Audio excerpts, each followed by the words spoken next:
Punya waktu bu? Punya waktu bu? Apa kita ada waktu untuk mengoreksi perbuatan orang lain? Punya waktu? Tak punya. Kita sibuk sama diri kita, melindungi diri kita dari godaan syaitan, dari hawa nafsu. Zikir dalam hati, Allah, Allah. Kemarin kita zikir, alhamdulillah banyak yang nangis ya bu ya, banyak nangis. Masya Allah, tabarakallah. Ya zikir muhasabah. Ada yang sakit, sehat. Ada yang hatinya nggak tenang, jadi tenang hatinya setelah zikir muhasabah. Allah, Allah, zikir saya itu Allah dalam hati. Allah, Allah, Allah, masya Allah nikmatnya.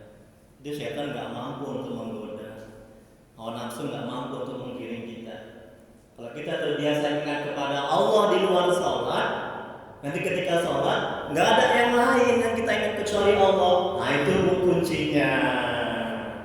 Agar kita bisa khusyuk. Ustaz, ada pelatihan sholat khusyuk di hotel, ada kan? Ada kan bu? Bayar 2 juta, ada kan? Banyak. Nggak perlu bayar, ya pak? Nggak perlu bayar untuk latihan sholat khusyuk. Nah, cukup riyadho, latihan diri sendiri, zikir aja banyak. Itu yang saya kasih itu materi zikirnya itu. La ilaha illallah al-malikul haqqul mubin. La ilaha illallah. Nikmat kan? Setelah tahajud coba buat Subhanallah walhamdulillah. Nangis ingat dosa-dosa yang lalu.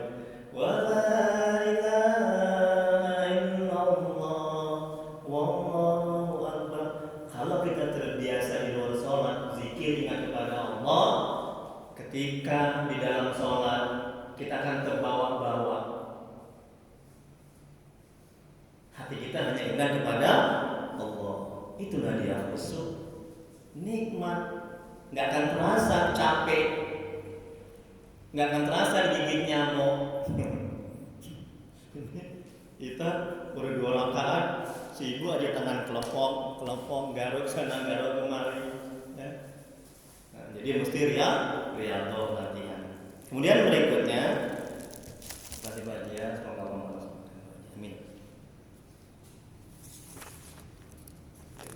Imam Ghazali, lihat bu berikutnya bu halaman 2. Imam Ghazali semoga Allah merahmati dan meridainya. Beliau mengatakan tidak akan terjadi bencana di permukaan bumi ini kecuali sudah ditentukan oleh Allah. Tengok ini. Ini COVID virus corona. Sebelum bumi ini ada, sebelum kita ada, sudah tertulis. Ya pada tahun ini, bulan ini Allah akan mentakdirkan COVID. Jadi kita nggak akan stres. Kita nggak akan kecewa, kita nggak akan buruk sangka, hati kita tenang menerima ketentuan yang Allah buat. Masya Allah, nikmat hidup ini ya. Kalau kita tahu ilmunya ya. Tapi kalau kita nggak tahu ilmunya, sengsara kita menjalani hidup ini. Ini al-hikam ini, ilmu tentang hati. Tolonglah bu, pak, istiqomahlah belajar ini ya. Istiqomah ya, insya Allah. Demi Allah kita akan selamat dunia akhirat. Ya. Kalau enggak, susah kita untuk menjalani hidup kehidupan. Ustaz, suami saya Ustaz, ringan kali tangannya, sedikit nampak, sedikit mukul. Nah, tengok itu. Ya. Ada masalah sedikit udah emosi, karena dia nggak belajar ahlikam tentang hati ini. Nih, tidak akan terjadi kata lima, tidak akan terjadi bencana di permukaan bumi ini kecuali sudah ditentukan oleh Allah jauh sebelum diciptakan. Tengok kan? Tidak akan terjadi musibah yang menimpamu kecuali telah digariskan oleh Allah sebelum dirimu diciptakan. Tengok itu bu. Enak nggak itu? Sebelum kita ada, sebelum bumi ini ada, sudah selesai semua diciptakan, ditentukan, ditakdirkan. Untuk itu ngapa kita repot-repot mengenai rezeki? Ngapa kita pusing? Cecak aja rezekinya yang bisa terbang nyamuk, dia nggak bisa terbang, tapi Allah cukupkan. Itu cecak. Ya lembu aja nggak punya akal, dia hidup gemuk-gemuk, itu lembu. Masa kita punya akal, masa kita nggak dapat rezeki, nggak ada rezekinya. Nah, masya Allah ya. Jadi tidak akan terjadi musibah yang menimpa oleh Allah sebelum dirimu diciptakan. Kemudian berikutnya ulama menjelaskan bahwa beriman kepada takdir mengandung 4 hal. Yaitu yang pertama, wajib beriman bahwa terjadinya segala sesuatu sesuai dengan ilmu Allah. Ya. Artinya sudah selesai diciptakan oleh Allah, ditentukan oleh Allah, dan apa yang Allah kehendaki pasti terjadi, dan apa yang Allah tidak kehendaki itu tidak akan terjadi. Apa yang diketahui dan diputuskan oleh Allah yang azali, masa di mana segala sesuatunya belum ada, yang ada hanya Allah. Yang kedua, wajib beriman bahwa Allah menciptakan seluruhnya, baik jahat, iman, dan kafir. Itu Allah yang menciptakan. Terus Tuhan, aku dizolimi, itu Allah yang menciptakan. Dan sekali lagi, jangan melihat orangnya, kita akan dendam dan tidak akan mau maafkan. Tapi hati kita harus melihat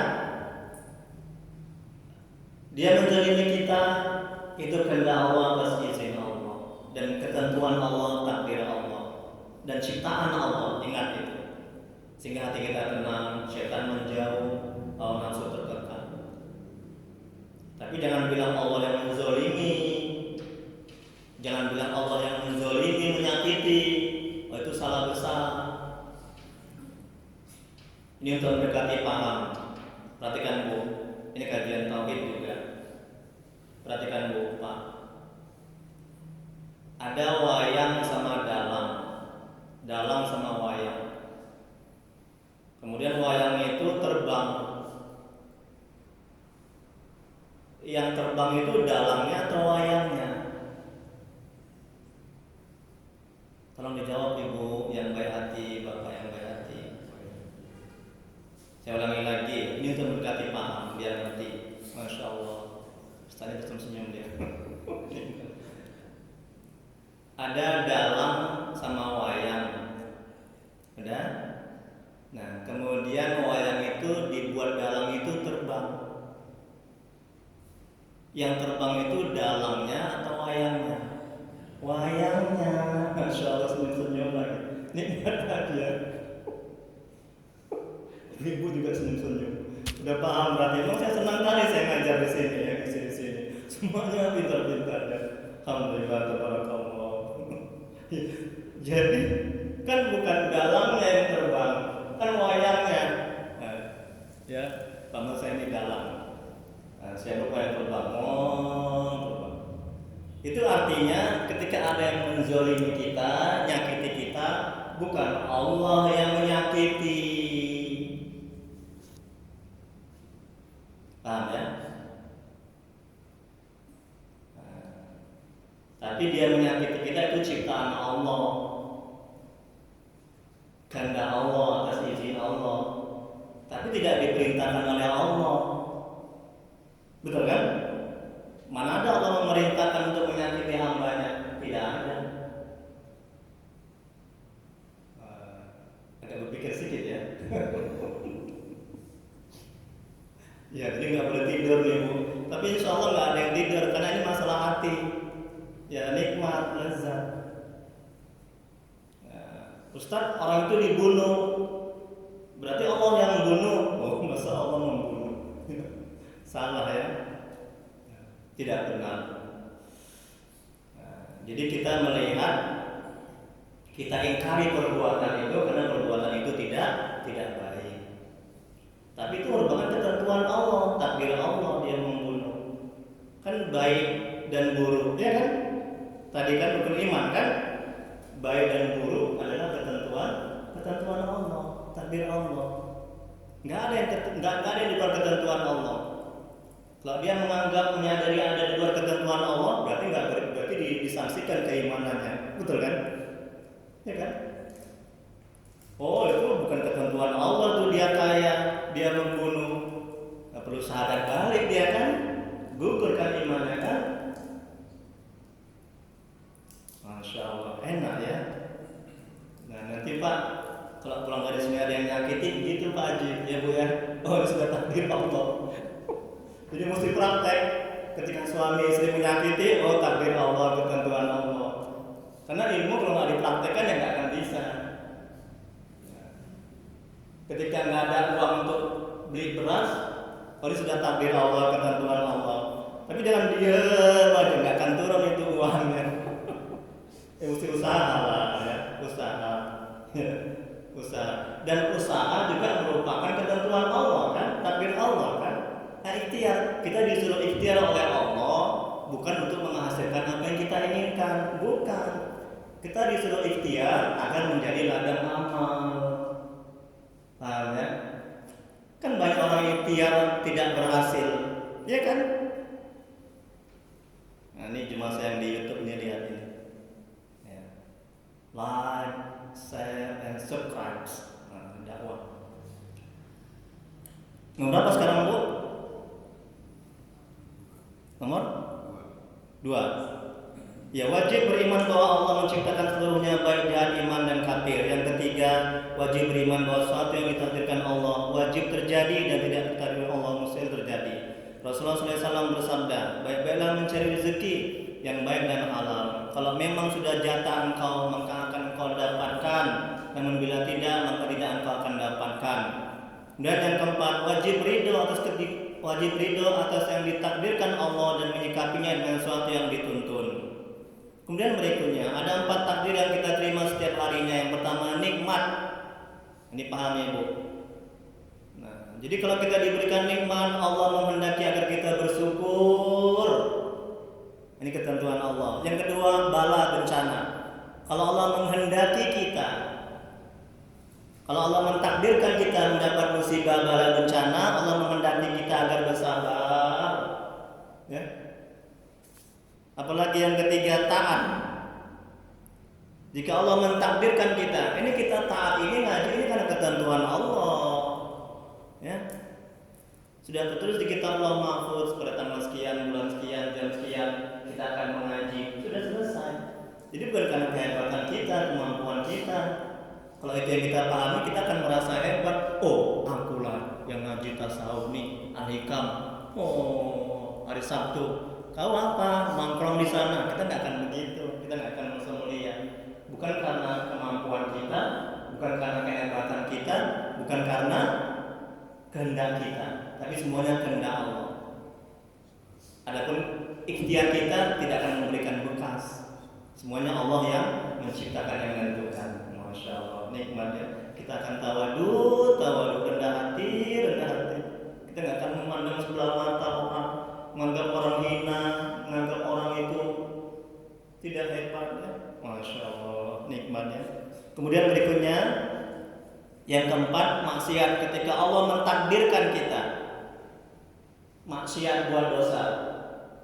Nah, Bu, Pak, ini sekali lagi, memang semuanya ketentuan Allah. Nauzubillah, seandainya kita buat dosa, jangan bilang ini takdir Allah. Paham ya? Memang semuanya takdir Allah dan kurang beradab. Kalau kita bilang takdir Allah, ketentuan Allah, kita nggak akan mau bertobat. Ini tolong dipahami. Betul kan? Kita akan mengkambing hitamkan ketentuan Allah. Kok maling? Ini kan ketentuan Allah, takdir Allah. Sampai ketawa. Ya udahlah. Allah maunya gitu, kok aku maling? Ya. Salah besar ya, kurang beradab. Dan dia nggak akan bergerak untuk mau bertobat. Tapi ketika kita ditakdirkan oleh Allah tergelincir kepada maksiat dan dosa, cepat bertobat. Kan kata Al-Imam, ya kan, yang keempat ini, perhatikan Pak Haji, perhatikan Bu, maksiat. Ketika Allah mentakdirkan kita berbuat maksiat, Allah menghendaki agar ridho atas ketentuan Allah dan bertobat. Nah, itu dia yang benar. Ya. Masya Allah. Kemudian berikutnya, setan selalu membisikkan hati kita dengan jikalau, umpama, dan andai kata. Anas bin Malik, semoga Allah merahmati dan meridhoinya. Beliau mengatakan, aku bersama Nabi 10 tahun. tidak pernah Nabi mengatakan kenapa berbuat begitu dan begini. Tengok tuh Bu. Ketika Anas berbuat salah, Nabi nggak pernah bilang, Anas, kenapa kau, kenapa? Karena Nabi paham dan sadar apa yang dilakukan Anas bin Malik itu sudah merupakan ketentuan Allah dan sudah selesai tertulis di kitab Lauh Mahfuz sebelum bumi ini ada, sebelum manusia ini ada. Jadi Nabi tidak mengatakan kenapa. Nah nanti Bu, kalau piring Ibu jatuh, pecah, dibuat pembantu, jangan bilang Inam, kenapa? Maaf ya, ada namanya Inam nanti ya. Mbak, kenapa Mbak? Jangan bilang kenapa. Itu pintu masuk setan itu. Tapi katakanlah ini sudah merupakan ketentuan Allah, takdir Allah. Kita hanya bisa menasihati. Lain kali hati-hati ya, pelan-pelan ya nyuci piringnya ya. Kita ikut Nabi nih. Nabi nggak pernah dia bilang kenapa aku berbuat seperti ini. Karena Nabi tahu dan sadar ya, bahwa itu semuanya sudah ketentuan Allah. Kesimpulannya adalah kuatnya cita-cita dan keinginan seorang hamba tidak bisa menembus takdir Allah. Bagaimanapun usaha, doa, dan tawajuh menghadapkan diri dan membulatkan hati kepada Allah tidak akan berhasil bila bertentangan dengan takdir Allah. Tapi bukan berarti menjauhi sebab ya, mengembalikan segala sesuatu kepada takdirnya, membuat hati tenang, selamat dan bahagia. Tetap juga sebab, tetap juga usaha, ikhtiar, itu bagian dari amal ibadah dan menjalankan perintah Allah. Bila tekad dan kuat saja tidak akan membuahkan hasil apa-apa kecuali dengan takdir dan izin Allah, apalagi tekad yang lemah. Hikmah ini bertujuan untuk mendinginkan api ketamakan yang menyala-nyala di dalam hati, yang selalu yakin bahwa segala sesuatu itu bergantung pada usaha sendiri dan pasti berhasil. Jadi kalam hikmahnya, Al-Imam mengatakan hikmah atau keinginan yang kuat tidak dapat menembus dinding takdir. Jadi Al-Imam ini menjelaskan, mengingatkan kepada kita, menasihati kita bahwa betapapun kuatnya keinginanmu, cita-citamu, doamu, kehendakmu, kemauanmu, harus diingat. Di sana ada ketentuan Allah. Kalau ini yang kita pahami, kita sadari, kita imani, kita nggak akan stres, kecewa, putus asa ketika apa yang kita inginkan tidak terwujud atau belum terwujud. Masya Allah, nikmat, Masya Allah. Nah, nanti kita wallahu a'lam, Allah yang maha mengetahui. Mungkin ada yang perlu didiskusikan, silakan Pak, Bu. Kalau saya nggak bisa jawab, insya Allah jawabannya yang akan datang. Alhamdulillah, hati ini makanan hati ini. Alhamdulillah, makanan hati inilah dia. Jangan ya alhamdulillah Pak Haji, silakan Pak Haji. Tabarakallah, semoga Allah sampaikan Pak Haji. Ya.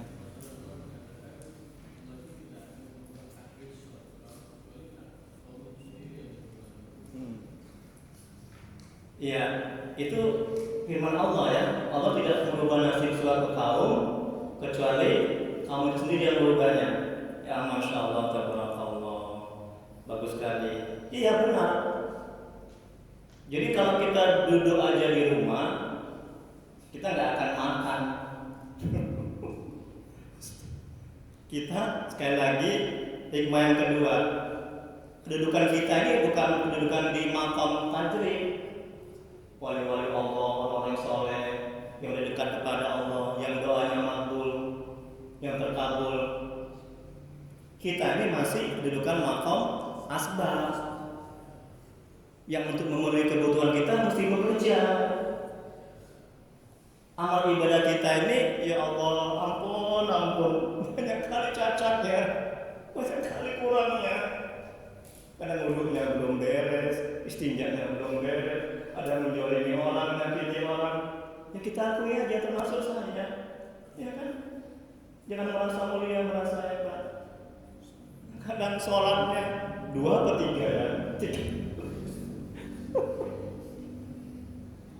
Sebelum sholat nyari kunci, ketika sholat, oh iya, kuncinya ketaruh di atas meja. Terus hatinya melanglang kemana-mana. Begitu yang doa yang Allahu Akbar, makanya rahmat Allah yang kita inginkan. betul kan? Termasuk Nabi juga, dia udah maksum, nggak ada dosa, dijamin masuk surga. Dia masuk surga juga, termasuk Nabi. Mana Nabi bilang itu kan harapan Allah, kasih sayang Allah, ampunan Allah. Aduh ya Allah. Jadi betul kali itu Pak Haji kata Allah. Allah nggak akan berubah nasib suatu kaum. Jadi kita mesti ikhtiar, bekerja. Ikhtiar ini harus kita niatkan menjalankan perintah Allah. Agar apa? Agar menjadi ladang amal, menjadi pahala. Dan tapi diingatkan juga ada orang yang nggak ikhtiar usaha dan rezeki, ada kan?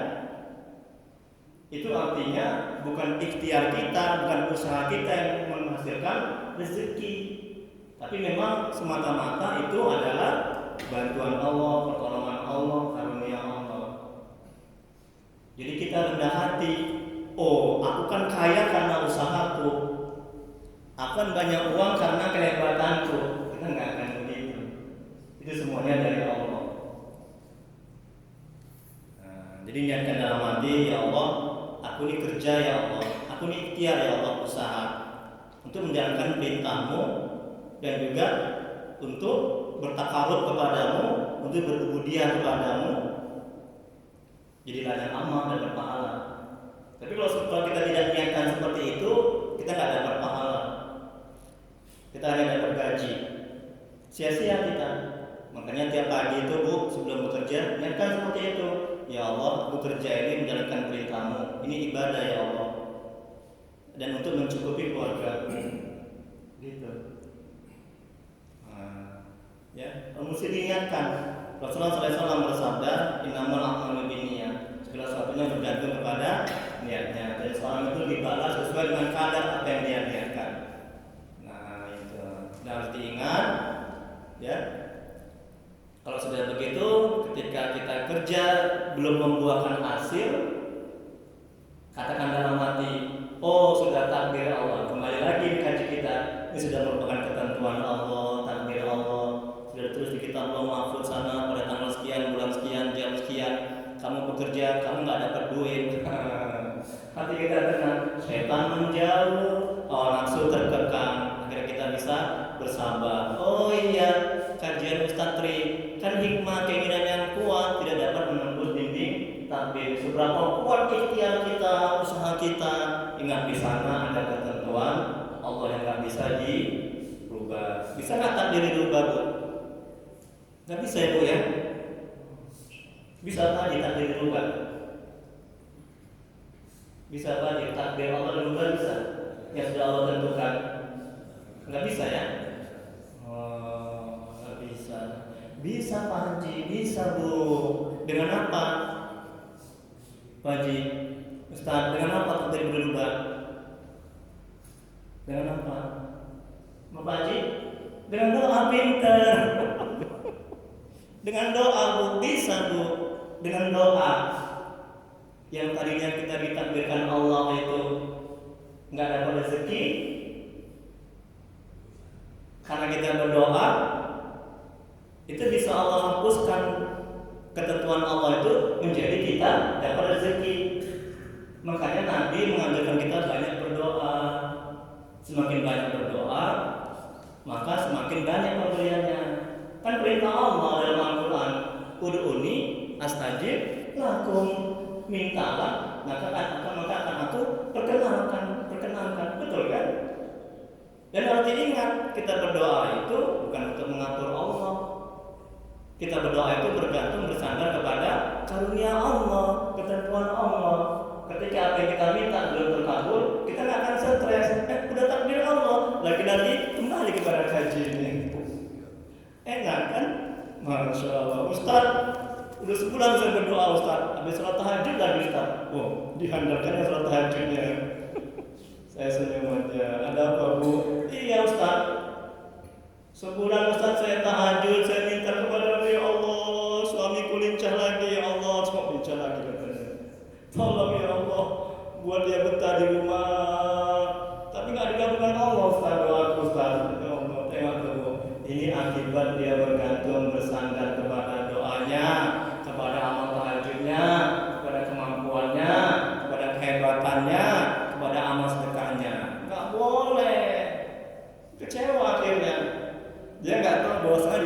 sudah ada takdir ketentuan Allah.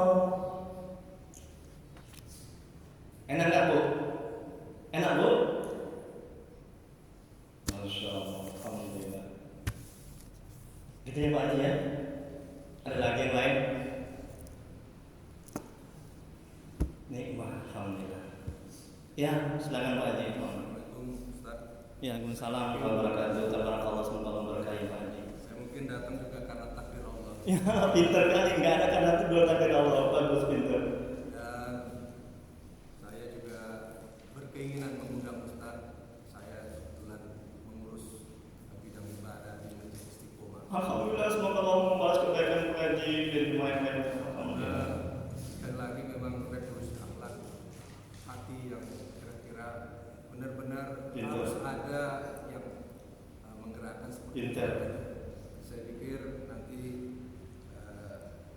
saya minta waktu untuk nanti Pak Ustadz bisa mengisi. Insya Allah. Insya Allah. Sekali lagi sangat-sangat menarik. Alhamdulillah. Sangat-sangat Karena Allah semua. terbuka.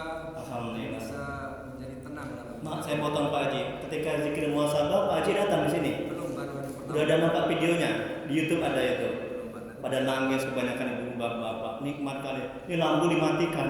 Oh, Ya, waduh. Hanya kata Ustaz ini Ustaz ya. Masya Allah. Mudah-mudahan Pak Haji ke depannya saya kode Pak Haji ya. Zikir dan muhasabah. Nah, yang sakit alhamdulillah sembuh. Yang nggak tenang hatinya menjadi tenang hatinya. Pada nangis. Semuanya karena Allah. Dan ingat sudah ketentuan Allah juga. Bukan karena kehebatan saya. Oke, terus Pak Haji? Ya, saya berharap nanti waktu dan Pak Ustadz bisa mengisi. Insya Allah. Kita bisa menikmati. Insya Allah. Insya Allah. Manajemen hati ini. Insya Allah. Insya Allah. Ya, terima kasih Pak Haji ya, atas undangannya Pak Haji ya. Ini ada nomor WA-nya kan, tinggal di calling aja. Dan juga di rumah saya juga ada pengajian. Nah, sebagian jemaat ini juga ada yang datang. Itu setiap hari Ahad habis maghrib sampai menjelang Isya. Baik, ada lagi? Kalau nggak ada kita tutup dengan doa. Masya Allah nggak terasa ya nikmatnya. Oke, kalau nggak ada kita doa ya.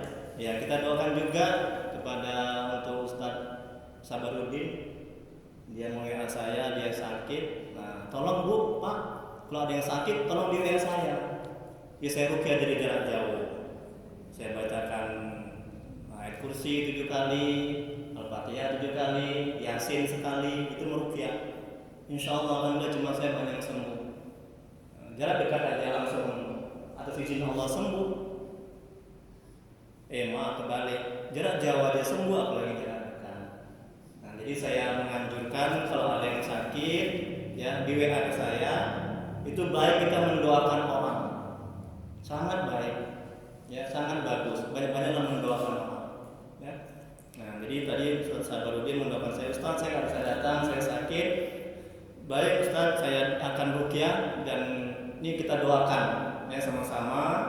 Nah, kita doakan semoga dia cepat sembuh dan sehat ya. Ustaz Sabarudin ya. Dan diangkat penyakitnya dan juga diganti Allah dengan kebaikan yang banyak ya. Di Al-Fatihah untuk kesembuhan dan kesehatan Ustaz Sabarudin. Al-Fatihah. A'udzubillahi minasyaitonir rajim. Bismillahirrahmanirrahim. Alhamdulillahi rabbil alamin. Ar-Rahmanir Rahim. Maliki yaumiddin. Iyyaka na'budu wa iyyaka nasta'in. Ihdinas siratal mustaqim. Siratal ladzina an'amta 'alaihim ghairil maghdubi 'alaihim waladdallin. Amin. Bismillahirrahmanirrahim. Alhamdulillahirabbil alamin. Hamdan fi ni'amahu wa yakfi mazidah. Ya Rabbana lakal hamdu kama yanbaghi li jalali wajhika wa 'azimi sultanik. Allahumma shalli ala sayyidina Muhammad wa ala ali sayyidina Muhammad. Ya Allah ya Rahman ya Rahim. Dengan keberkahan kemuliaan Nabi Muhammad sallallahu alaihi wasallam terbawa dan sahabat-sahabat. Dengan keberkahan kemuliaan Syekh Abdul Qadir Al-Jailani. Ampuni ya Allah dosa kedua orang tua kami. Ampuni sebesar apapun masa lalu mereka. Terima amal ibadah mereka.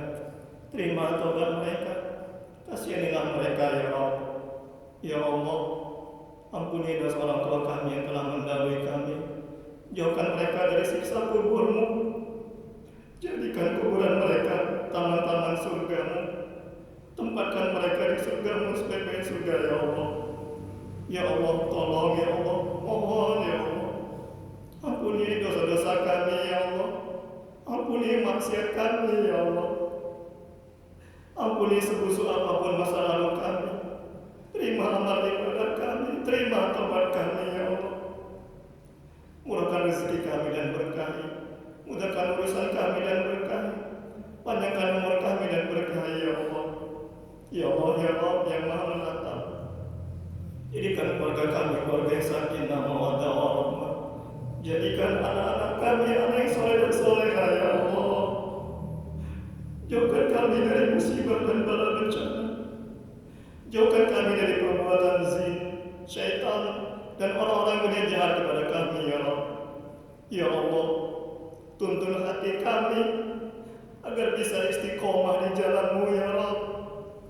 Kuatkan iman kami untuk tidak buat maksiat kepada-Mu ya Rabb. Mohon ya Allah, tolong ya Allah. Ya Allah, apabila di antara kami, saudara kami, keluarga kami, ada yang terkena musibah, tolong angkat musibahnya ya Allah.